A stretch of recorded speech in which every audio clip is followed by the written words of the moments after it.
Welcome to Cuckoo English Podcast for daily English practice. Hey, let me ask you something honestly. Do you understand English when people speak? Do you understand movies, podcasts, or videos in English? But when it's time for you to speak, your mind goes blank? Your heart beats faster? You choose silence instead of words? If this sounds familiar to you, then today's episode is exactly what you need to hear today. So, hello everyone, and welcome back to the Cuckoo English Podcast. This is a place where we talk about life, mindset, discipline, and growth. Teach English along the way. I'm Sophia. And I'm Jeremy. Today's episode is about stopping hesitation and starting to talk in English without fear. So let's begin. Hey, Sophia, let's start with something very basic. Why people hesitate to speak in English? Most English learners believe their biggest problem is grammar. Yes, they say, my tenses are weak, my vocabulary is small, my sentence structure is wrong. But honestly, grammar is not the real problem. Yes, the truth is something most learners don't like to hear. Most English learners don't have a grammar problem. They have a fear problem. Fear of making mistakes, fear of saying the wrong word, fear that someone will laugh. Fear that people will think, oh, this person doesn't know English. And this fear doesn't come suddenly. It grows slowly, quietly inside you. Maybe one day someone corrected you in public. Maybe someone smiled when you spoke. Maybe someone interrupted you and finished your sentence. So now every time you want to speak, your brain does something strange. You don't just speak, you prepare for a battle. Yes, you pause. You translate from your language to English. You check grammar in your head. You search for the perfect word and correct yourself again and again. And by the time you are finally ready, the conversation has moved on, and you say nothing. It's almost funny, actually. You can speak English fluently in your head. Your mind gives TED Talks. Yes, your brain becomes a grammar teacher during an exam. Very strict, no mercy. And here's the dangerous part. Every time you stay silent, your fear becomes stronger. Your brain learns one thing: staying silent is safe. So next time you hesitate even more. You doubt yourself more. And slowly you start believing a lie. I can't speak English. But listen carefully. You are not silent because you're bad at English. You are silent because you're scared. And fear doesn't disappear by learning more grammar rules. Fear disappears by speaking anyway, with mistakes, with pauses, with imperfect sentences. Because English is not a test. It's a tool, and tools are meant to be used, not admired from a distance. So if you feel nervous while speaking English, congratulations. You're not weak. You're human. And this fear you feel, it's not stopping you. It's actually the place where your real improvement begins. Hey listeners, tell us in the comments, do you stay silent even when you know the answer just because you're afraid of making a mistake in English? You know, Jeremy, many learners say one very common sentence: I will speak when my English is better. It sounds reasonable, it sounds responsible, but it is also the biggest lie English learners tell themselves. Yes, and here's a hard truth, so listen carefully. Your English will never become better if you don't speak. Not tomorrow, not next month, not after one more grammar book. Silence feels comfortable. When you don't speak, you don't make mistakes. And when you don't make mistakes, no one corrects you. No one judges you. But silence is not peace. Silence is a trap. Because while you are waiting for perfect English, others are already speaking. Their grammar is not perfect. Their pronunciation is not perfect, but they are speaking. They're making mistakes in public. They're learning in real time. They're improving every single day. And you're still waiting for the right moment. And here's the painful part. There is no perfect moment. Perfect English is like a perfect alarm time. You keep setting it for tomorrow and it never rings. You know, this reminds me of something very funny. When I first started speaking English, I waited for years. I thought, one more grammar book, then I'll speak. One more course, then I'll speak. Then what happened? And when I finally spoke, I said something very confidently and very wrong. I wanted to say, I'm very excited to meet you. But instead, I said, I'm very exciting to meet you. The other person said nothing and just smiled. I had a similar moment. I wanted to say, I missed you, but I said, I lost you. The person looked shocked, like, when? Where? We all made such mistakes. Hey, listeners, let's imagine a situation. You're in a group, friends, colleagues, classmates. Everyone is speaking English. You understand the conversation. You are following the jokes. You even have an opinion. You want to say something simple, just one sentence. Maybe, I agree. Or, I had the same experience. But suddenly, your mind becomes very busy, too busy. Is my tense correct? Is my pronunciation okay? What if I say it wrong? What if they laugh? And that one simple sentence never comes out.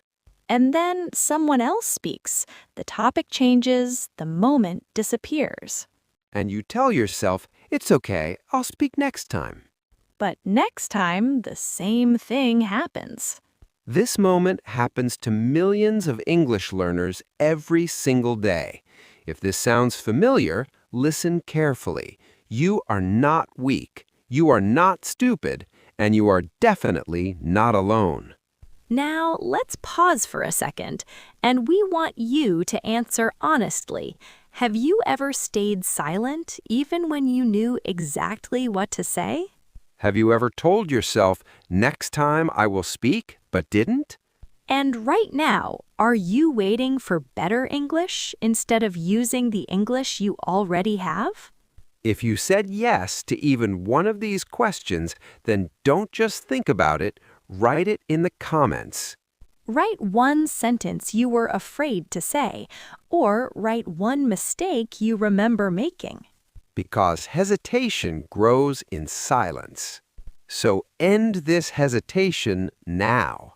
Not tomorrow, not after another lesson. You can end it now, just by writing one comment. Now, let's move forward. Hey, listeners, now listen to this carefully because this is something I personally misunderstood for a long time. Fluency does not come from silence. I used to believe that if I stayed quiet, listened more, and prepared enough, fluency would somehow arrive on its own. But that never happened. Yes, because fluency comes from using the language, not protecting it. When you use English, even in a broken way, your brain starts adjusting. Broken English is not bad English. It's simply English that is still growing. And if you think about it, every fluent speaker you admire today started exactly there. They didn't sound confident in the beginning. They didn't speak smoothly. They paused, they corrected themselves. Sometimes they embarrassed themselves. What's interesting is that they didn't wait for confidence. They spoke without confidence. Confidence came later, slowly, after many uncomfortable conversations. That's something learners rarely hear. They think confidence comes first and speaking comes later. But in real life, it's the opposite. Now pause for a moment and repeat after me. I can speak English, even with mistakes. Now, let's talk about mistakes now, because this is where most learners struggle the most.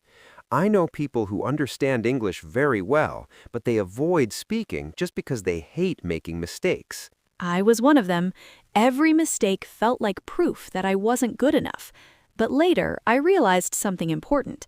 Mistakes were not stopping my learning, but avoiding mistakes was. When you make a mistake and still continue speaking, your brain becomes active. It notices the gap. It remembers the correction. That learning is much stronger than reading a rule in a book. Exactly. Your brain remembers real usage, real situations where you felt something. That's why the sentence you said wrong once stays in your memory longer than 10 grammar exercises. And another thing learners worry about too much is vocabulary and complex sentences. You don't need advanced words. You don't need long sentences. You only need clear meaning. Most people are not judging your grammar. They're just trying to understand what you mean. If they understand you, your English is already doing its job. So everyone, repeat after us, slowly and clearly. Making mistakes helps me improve. So don't treat mistakes like enemies. They are signs that you are actually using English. And using English imperfectly, repeatedly, bravely, that's how fluency really grows. Okay, now let's get practical. Let's talk about some steps you can actually do today. Not tomorrow, not next month. Exactly, today. Because if you wait for the perfect moment, you'll be waiting forever. Step 1 is start small, really small. You don't need to speak long sentences or sound perfect. Rather, you can speak short and simple sentences. Short sentences are powerful because they reduce fear. When I started, I remember trying to say a long sentence, and I froze halfway through. Just one short sentence feels doable. It's like a tiny step that actually moves you forward. Even something as simple as, I like this, or I don't understand. You're using English, and that's what counts. Now the second step, speak aloud every day. This is important. Your brain alone isn't enough. Your mouth needs practice too. Speak to yourself. Talk in front of a mirror. Walk around the house and say your thoughts out loud. When I started, I used to narrate my day to my cat. She didn't care about my grammar, but I did. And after a while, my mouth got used to forming English sentences naturally. Exactly. Daily speaking, even alone, is training. Your mouth and tongue learn the movements. Your brain connects words faster. It feels strange at first and, yes, a little embarrassing, but that's how real progress happens. Step 3 is stop translating every single sentence in your head. Think in ideas, not grammar rules. I remember when I tried translating everything from my language. It was slow. My brain got stuck. When I shifted to thinking in English ideas instead, my sentences started flowing naturally. Hey learners, if you want to learn tricks on how to think in English, you can watch our another episode on how to think in English. We will mention the link in the description. Okay, so let's carry on. It's okay if your English isn't perfect. If the meaning is clear, people will understand. And over time, the grammar will fix itself, automatically, without stress. So the 3 steps are simple. Small sentences, speaking every day, and thinking in English. They don't feel like a miracle, but these small habits actually build your confidence. And the best part, you can start right now, in this very moment. Okay, listeners, now it's your turn. We want to hear from you. Yes, take a moment and really think about this. What's the one thing that makes you hesitate the most when speaking English? Is it fear of making mistakes, fear of being judged, or maybe just a lack of confidence? And here's another question for you. Where would you like to speak English more confidently? At work, in interviews, while traveling, or maybe just in casual conversations with friends? Write your answers in the comments. Don't overthink it. just be honest with yourself. Even noticing your fear is the first step to overcoming it. So, everyone, remember one thing. Speaking is scary, really scary. You might stumble, mix up words, sound awkward. But that's exactly why it works. Every sentence you say, even if it's wrong, is a small win. It's practice. It's learning. Think of it like training. You wouldn't lift weights in your head, right? Your muscles get stronger when you actually move. Same with English.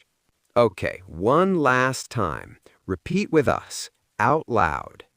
I will start speaking English today, even if I make mistakes. Here's what I want you to remember. You don't gain confidence by waiting. You gain confidence by doing, by speaking, stumbling, correcting yourself, and speaking again. Your English journey doesn't need a big plan. It starts with just one sentence. One sentence today. Say it, speak it. Begin now. And every time you speak, you take one more step toward fluency. So stop hesitating. Start speaking today. So this brings us to the end of today's episode. We hope you enjoyed it and learned something from it. And if you want to watch more episodes like this and learn English in a fun way, don't forget to like, share, and subscribe to our channel. If you want to learn more about how to think in English, just click the link in the description. Bye for now.